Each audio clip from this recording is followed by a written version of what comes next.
కష్టపడే అమ్మాయిలు పొరపాటున కొంచెం అందంగా ఉన్నా లోకానికి ఆ అందం వెనకున్న కళ, కష్టం, కసి, కన్నీళ్లు కనిపించవు. అంతా ఆ అందం వల్లే వచ్చాయనుకుంటారు. అసలు అందం అంటే ఏంటి? అది రూపమో, రంగో, అలంకారమో కాదు. అందం అంటే గుణం. Address us by our qualities. MS Subbalakshmi అంటే భక్తి, అందం కాదు. మదర్ తెరెసా అంటే కరుణ, అందం కాదు. సరస్వతి అంటే విద్య, దుర్గా అంటే ధైర్యం. నీ గుణాలే నీ సంతకమవుతాయి, నీ అందం కాదు.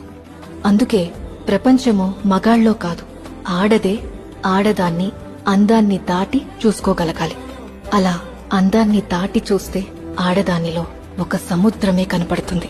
గుణాలతో నిండిన ఒక దేవతే దర్శనమిస్తుంది. So seek for the goddess in you. Goddess in you.